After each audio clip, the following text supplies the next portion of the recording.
able to coach your son 3 years, Caleb. And it's full circle because he became freshman SWAC player of the year. How did that make you feel? Well, that's of course that's my baby. Yeah, your And, twin, your twin.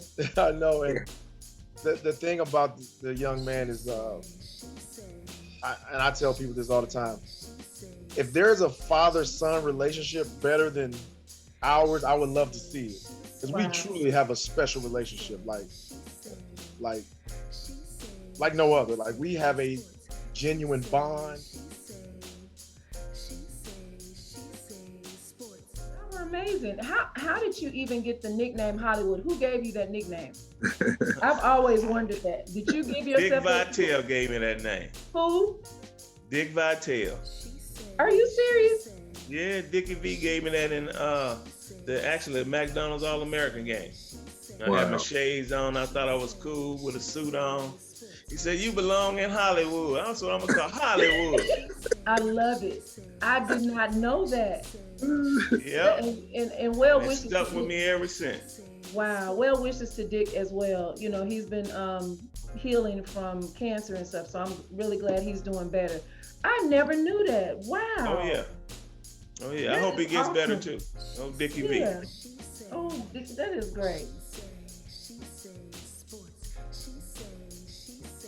There's a comparison of you and Steph Curry. How do you feel about that comparison, and who wins in the 101? Well, to answer the second question first. I mean, I know he's younger, but I still have something left. Oh yeah. 1-on-1 is a little different than playing in 5-on-5. I'm not gonna say who's gonna win, but I wouldn't back down if the opportunity came. That's good. Yeah, because I'm a competitor still. Absolutely. First question. What did you say? How the comparisons. You know what? There's always gonna be a comparison. I don't take offense to it. Actually, every time I hear something like that, I'm like enormously humbled by it. Yeah. Super grateful that people would even think to mention me in the breath of those guys. So that's the way I take it. He's a phenomenal player. And so just to be mentioned, I'm truly humbled by it. You're that dude. Sorry. I mean, I'm looking at him like, what? But and that's cute, but you're that dude. So sorry.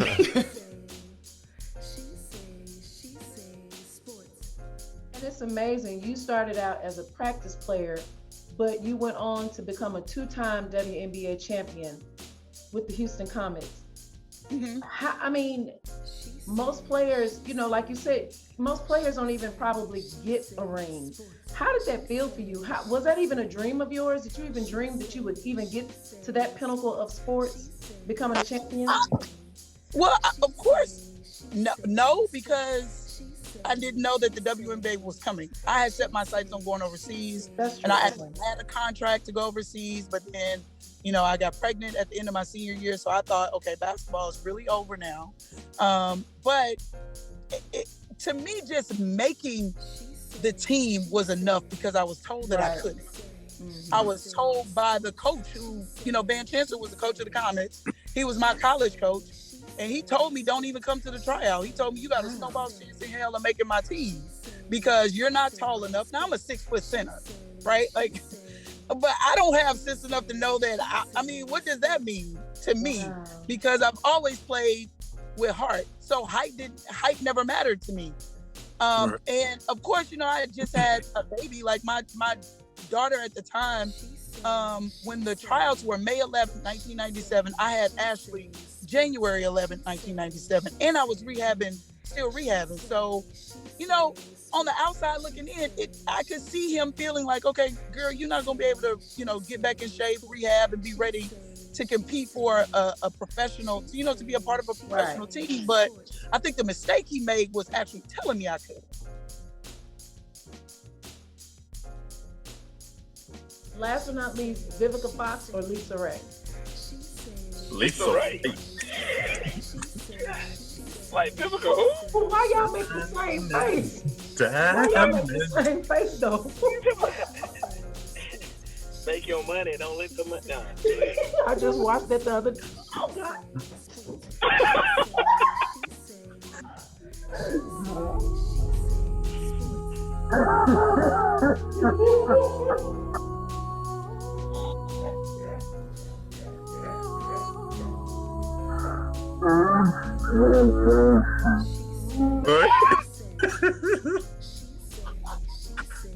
Yeah, so like we were saying,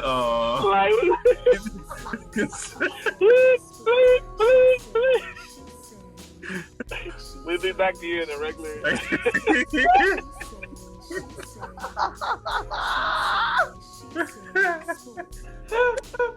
Make that money, don't let that money make you. I'm sitting on these pillows so I can be up and they came from under me. Oh, Hey, just to let you know, you went down slow motion. But say, look. Yeah. Look, I It's like the Titanic. look, I thought Vivica came over there and kicked them things from under you. Can't put her in that same category. What's wrong with you? Oh God. Wait a minute. She came through there like Miami style. Oh Lord. Oh, that was hilarious. Oh my God. Okay, wait. All right, so that's a first. That's been my thing. Why not? Right. For a long time, that was our motto. Why not Jackson State? Why not an HBCU? Why leave and go play somewhere else when you can come here and be a star, and you can help do some things that's never been done before? You can help Ole Miss, Southern Miss, or Mississippi State win a championship. They won plenty. Right. You can help them get to the Final Four. They've been to plenty. But come and help an HBCU do it, who's never been there. Now your name goes down in history as one of the first. Right. So that's how we're able to pull and bring people in and get them to buy into that vision.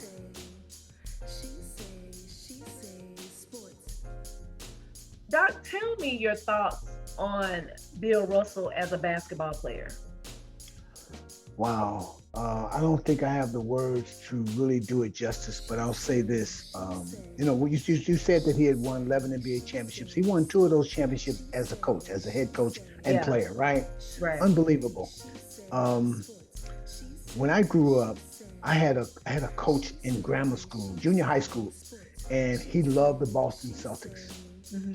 And he told us about almost each one of their first 7 players, and what their commitment was and who they were as men. And what I will always remember is how he talked about Bill Russell being a man of value, of purpose, right? And the purpose was to be able to do more for others who were not able to do for themselves, right. and to set a standard, if you will, not just on the court as being, great players, hardworking and all that, but outside of the game of basketball as well. Yeah. And I've always remembered that. And what stands out with me more than anything else, because I'm a staunch believer that we can, will, and are doing more than just playing sports, was his social activism. I think about the Cleveland Summit, where the stars of stars showed up. Muhammad Ali, Bill Russell, all of them showed up because they wanted to help Bill Russell. Kareem was there. There's this iconic picture of all of them sitting around the table. Jim Brown was there having this discussion of, right, how we're going to help Ali because he's been blackballed. They've taken away his right to continue to make a living and what have you. Bill Russell stood up against those individuals, particularly in the Boston, Massachusetts area, where they broke into his house and defecated, on his bed, right? Because he spoke up about how racist people were in Boston. Something I wanted to add, if you don't mind, about Coach Blackman, Coach Collins. Mm-hmm. You had named their records, but I want to add 2 as well. Like Coach Blackman, when he took over in 1979, 10 years prior to him taking over, they had 4 combined wins. Excuse me? 4 combined wins. So think about the players he had to inherit in 1979. So that's why in 79, 80, and 81, they went from 0 wins, 1 win, 1 win. All right. And the first winning season was in 84 when they went 6-4. Right. But that was the first winning season Coach Blackman had was in 84. They went 6-4. But his best season was in 85 when them guys went 9-1. They lost to the powerhouse we talked about, Warren Central, by a point. Right. And at that time, it was tough to get in the playoffs. So they went 9-1, didn't even make the playoffs. You know, they lost to Warren Central by a point. But he also had three playoff appearances, and he went 34-15 in district play. So you know he did good. In other words, like Coach Collins, he had 31 playoff appearances. He had 1 North State championship. That's when Dinkins was there. He had 1 South State championship when I was there. 2 state championship appearances, 92, 94, and 99. He went 95 and 55 in district play, and he had 7 district titles. So I just wanted to add that to their record, what they did as well. That's awesome. And Coach Collins is the all-time winningest coach in JPS history. He has more wins. He has more wins than 2 Callaway coaches. And Callaway during the mid-70s to 80s, they were good. And both of those coaches combined don't have more wins than Coach Collins. That's awesome.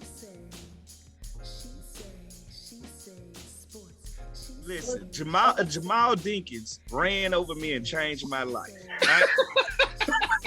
I never forget. I was sitting there with Coach Rod. Coach Rod talking me up. I don't know why we even got into it that day, but me and Jamal had got into it. And you gotta realize Jamal was an ogre. He came into 9th grade. He came in the 9th grade. He was like 6'3", like 240 pounds, nothing but a man. I was like, this dude gotta have Alzheimer's disease or something. This is a grown that first man. degree Benjamin Button. Yeah, he got Morgan Freeman's disease. I didn't know what it was. But listen, it was like my 10th grade year, and they were like, guess what? He put his pants on just like you. So I had a Rocky moment right there. I could hear the music and everything. And they came out and threw a fullback to the flats. The wide receiver ran me down the field. So when I turned around, he like 20 yards from me. That's when the music started getting slow. Now I got to make decisions. So I'm running back towards him, and I never forget the collision. It was so loud in my head, my head just rung for like 3 minutes. And when I got up, all I heard was ooh, like I knew I had got mowed over. I really wanted to run to the locker room and cry, but no. But you couldn't. I couldn't. So I kept them tears inside, and I drunk them and I spit them out. Like I could not. Hey, and I was like, man, I got to get this man back. Like, listen, I went 3 years trying to get Jamal Dinkins back for that, man. He really, like after that, that's when the weightlifting really took its toll on me.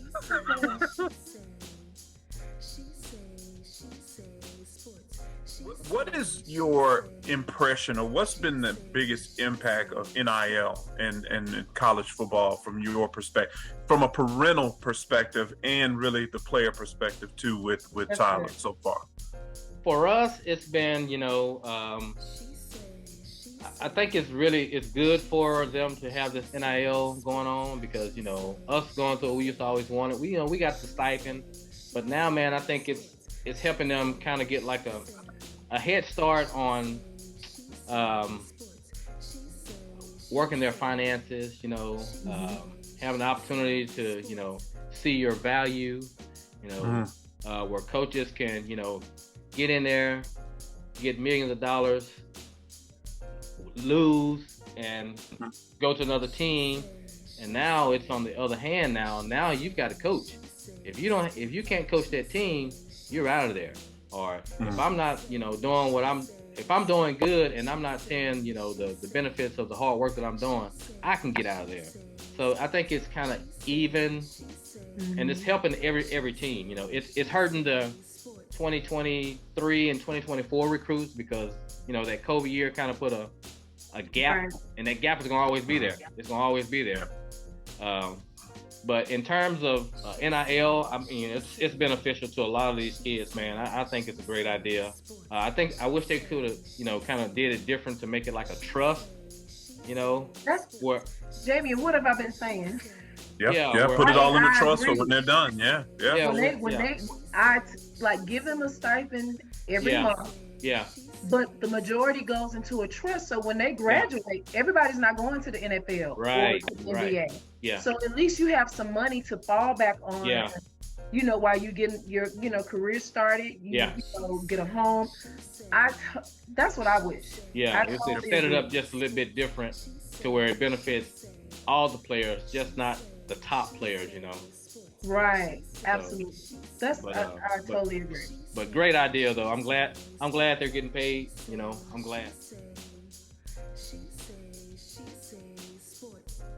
Jay, you and I had to talk about this the day after Twitch passed, and I mentioned it to you about, football players or athletes, how it is when you have to stop playing the game that you love, that you grew up, doing all your life. Can you elaborate on what you shared with me that day?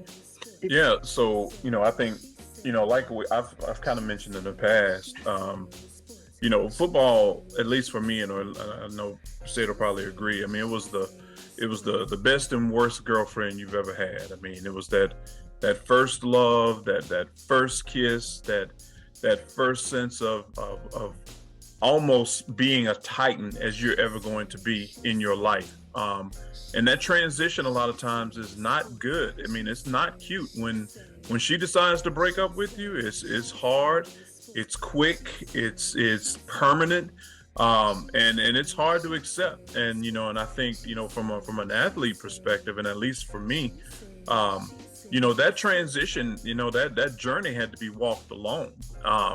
When we talk about that persona you create, often kind of refer to the Dr. Jekyll and Mr. Hyde, but a lot of times when people all of a sudden don't want Mr. Hyde and you're now left with Dr. Jekyll, you got to figure out, where does Dr. Jekyll fit into your life? Where does Dr. Jekyll fit into a relevance point in your transition? And sometimes, man, it takes some time. It takes some time to move from being that persona that everybody wants to see to all of a sudden now being that regular dude that nobody wants to see. And I can tell we talk about it, when that box is left with your name on it, you can't even go back into the locker room. You grab your stuff, you hit the car. There's nothing stopping you between that door and your home, and it ain't no telling where you're going to end up for the most part on that journey. And I think that's the part that people don't see. What's the most difficult part of your job? Here it's just time management because the way things are laid out. But really the most difficult job is in this field is always preparing for the worst, because you never know when it's going to come. Never know, because everything is live. Well, and that's the thing. You don't know when somebody's going to post something on social. You don't know when your coach's name is going to come up in a coach's search, which ours just did this week. You never know when something's going to happen to a student athlete, the family of a student athlete. You never know when something's going to happen to a coach or the family of a coach. Right. I hate to say that I'm prepared for it, but mentally, it all started for me back in 2001 when I was still a student, or 2002 when I was a student, kind of trying to fulfill that full-time role. We had a basketball player at AUM, Kajana Howard, that was a really good friend of mine, and we had a tight unit. Myself, Tori Smith, Cerez Estes, and we still Cerez and Tori. I can send them a message today or call them. We'll have a conversation. KJ passed away during our summer workouts at a YMCA, collapsed on the court, basically passed away there. So for me, that was my first role in dealing with a student athlete's death, and it happened to be somebody close, and we were doing a memorial service for him at the school. to me, those are the worst things, but it prepared me because we had a rodeo student athlete die while I was at Troy. We've had coaches pass away. We've had administrators pass away where I've been. Yeah. Heck, Tavares Jackson, other than KJ passing away, when T-Jack passed away on Easter, those are the two that I think I've cried the hardest on because I was really close to both of them. So, speaking of Prime, Coach Prime, Doc, as one of the leading practitioners of HBCU athletics and research, how exciting is the Prime effect? Oh, it's significant. I just did a research presentation as a guest lecturer at the University of Texas last week. Mm-hmm. And so it forced me to look a little more deeper at the numbers. I intuitively saw something and thought this would be the case. Charles Bishop, partner of mine, as you know, that does there you go, inside the HBCU Sports Lab. We've had these discussions all the time, and obviously he was quietly telling me off the record that this may be real. And I said, actually, Robinson has no choice but to make this. I said, I know he has to check all of the boxes and he has to go through his homework, but I was like, this is a unicorn in terms of Coach Prime. I say people forget because we just don't study that type of history. It was at one time when Coach Prime, Deion Sanders, as he was named at time, Prime Time, was selling more shoes at Nike than Jordan. Michael Jordan. Right? Wow. And so they were on the same level. Obviously, he changed companies and things didn't work out with Nike, which was part of the reason why you got some of that change is he didn't think he was getting the same treatment as Michael Jordan was getting as he was driving the sales over there. And then obviously Michael Jordan's sales have went out of the roof since then. So that's a whole different discussion. But I'm just saying historically, if people look at it in terms of hype, in terms of what Deion came to the table, and he was able to sustain that. Much like Jordan, in a different way, he was able to sustain his popularity, his iconic status, not just because of the Hall of Fame or two sports, whatever, but being on NFL Network and staying in front of people in terms of being able to be somebody that people still recognize. And then being involved still with youth sports in a lot of ways. I think that was important from that. So when you start talking about his brand, it starts to make sense when you start to understand what it has done to the broadcast networks, the number of games they want to have on, and what he does when they are on television. It is on record that those numbers are high in terms of the largest attendance for Jackson State in terms of the measure of the Celebration Bowl. Why do you think it's important for you to let people know your roots and being raised in the SIP? Well, the narratives are so bad about the state. Yeah. I just want to prove people differently. I want to prove them wrong. Chris Rock has a whole bit about Mississippi, and I'm going to talk about it in my show Saturday because it pissed me off. Yeah. And I'm a huge fan of Chris Rock, but to just hear him speak so badly about the state, and I think he might have visited once or twice, it hit me because I'm of this state. My ancestors are of that state. My grandmother's still alive. My big mama, she picked cotton in Mississippi. You know what I'm saying? So when you talking about the state, you talking about them, how I was reared, why I am who I am today. Right. We've heard the expression, we want a seat at the table. Well, in Andre Ware's case, they let us in the room, but they didn't give us a seat at the table. They just let us in the room and we just stood, we just stand over there. We're gonna sit at the table. You stand over there. The problem is we need to be at the table. When they're eating, we need to be eating. And that's the problem. We don't want just to come into the room. We don't want to just sit at the table. We want to do the same thing at the table that everybody else is doing, the same opportunity. Andre Ware, like a lot of other black quarterbacks, never got that fair. So, Coach. Yeah. That amazing game October 16th, 2010. I know you remember it.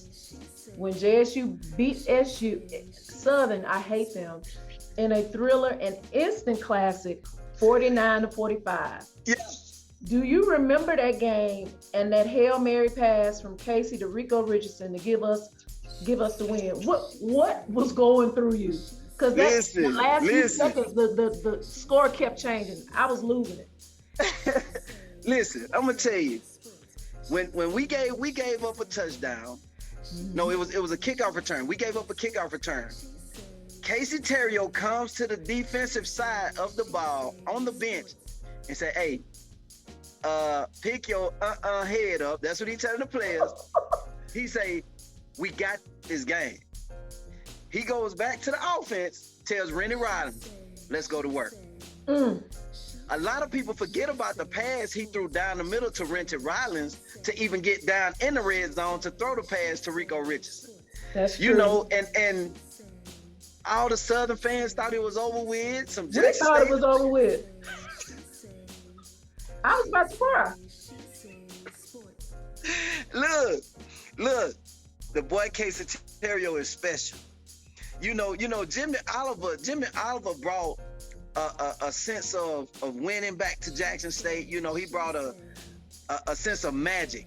Mm-hmm. But Casey Terrio put it on a whole nother level. Like, you know, I could sleep at night when I'm riding on the bus and I know we got 11 getting off the bus with us. Well,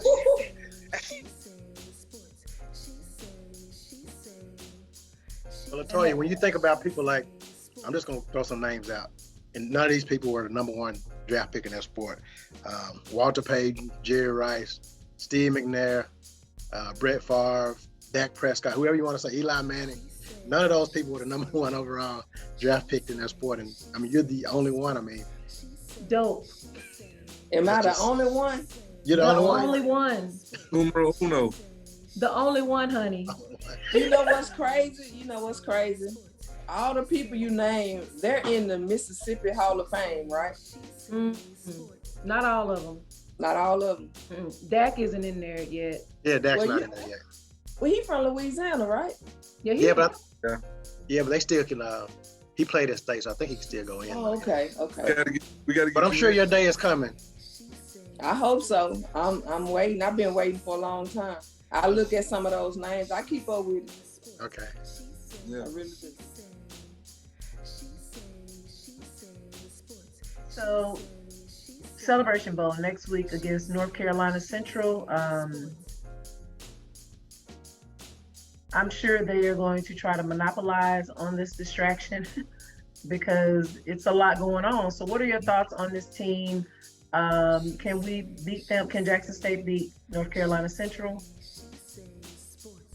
I think Jackson State can beat when they're playing the way that we've seen them play this year, and definitely the way they're accustomed to playing over the last 2 years, minus the previous Celebration Bowl. They can beat anybody. They have the talent, they have the coaches, they have, everything that you need. But the big question is, will this be too much of a distraction for them? NCCU is in a similar way. They're kind of coming in under the radar, just like South Carolina State did last year. They're coming in under the radar. Not a lot of people are talking about them. They're coming in with a really good 9-2 record. And the MEAC has dominated this particular game of the last few years. So they could come in and take the game and steal the game from Jackson State. Yeah, Coach, actually, do you have a game or some games that just stand out to you over your career? I mean, I know you coached in a bunch of big ones, but which one stand out the most to you? And I remember I was there when you won, might have been 600, I guess it was against Ridgeland, but I don't know how many you ended up getting up to, but which game stands out the most to you? Well, I got about 6 games that really stand, but I'm going to tell you the most important. And Brian can probably tell you this. He probably could win this. Yeah. When I had Shannon Long and TJ. we went to Yazoo City, and we was number 1. Yazoo City was number 2. I was at that game. It was number 2. With 2 minutes, with 2 minutes and 12 seconds, we were down by 10. And I want to just let y'all know how good we was that year. Shannon Long was hurt. Shannon Long was hurt. He didn't even play. But when we were down by 12, and when Tane Hamilton and TJ got through shooting those threes, we tied the game up. And we went overtime. We went overtime, and we beat them by 12. Ooh. We beat them by 12. Wow. In 2 minutes? In 2 minutes. And 12 seconds. Wow.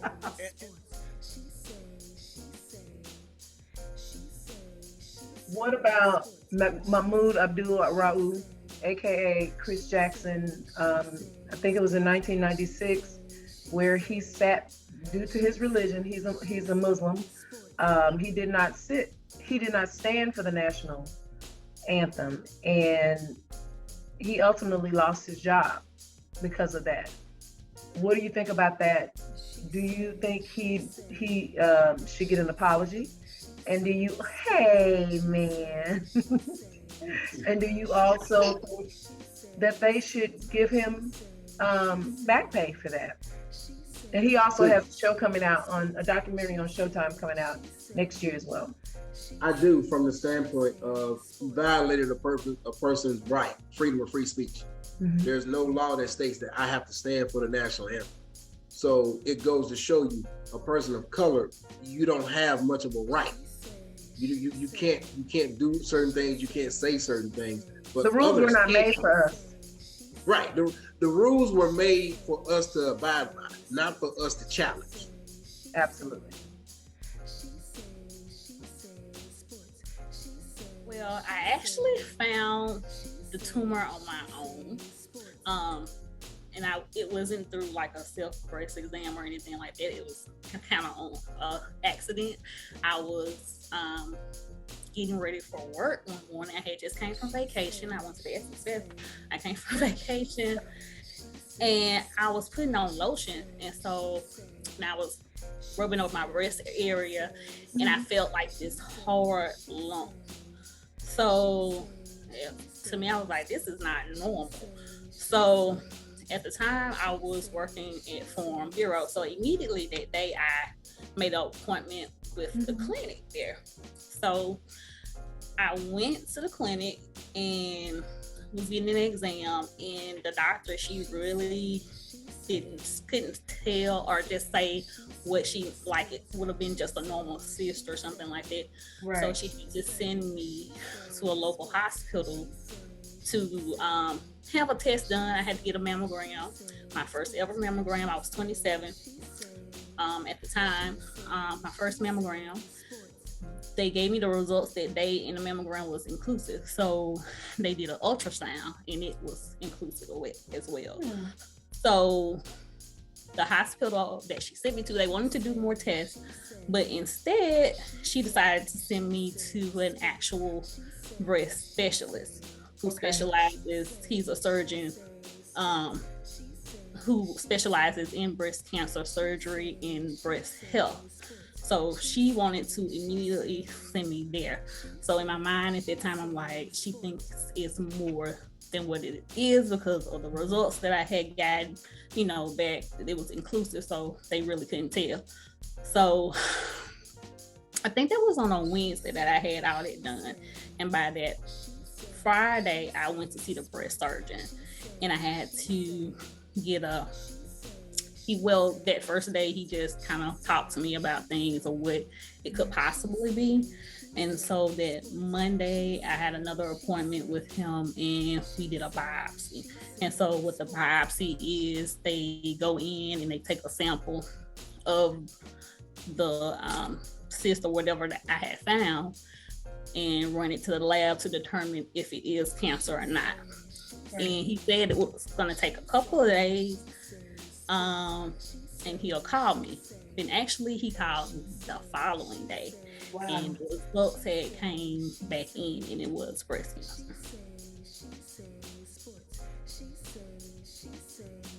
Hey, Ida, did you have what was your moment, your welcome to the NBA moment? Like, I don't know if you walked on the court and saw Kareem or whatever. I mean, what was your moment when you realized that, man, I really made it? Well, I tell you, I didn't play. I played only 30 games my rookie season because of the stretch fracture. I didn't play. I was on the injured list the whole year.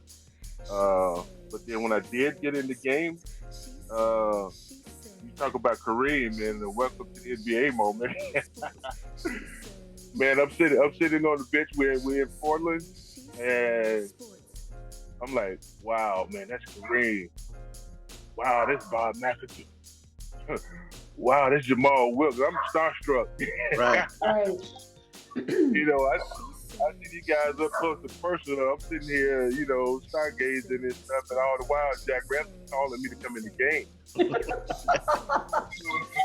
I'm not hearing anything, and the team, my teammates were cracking up because they knew I didn't hear him because I was like, I'm saying it out loud to myself.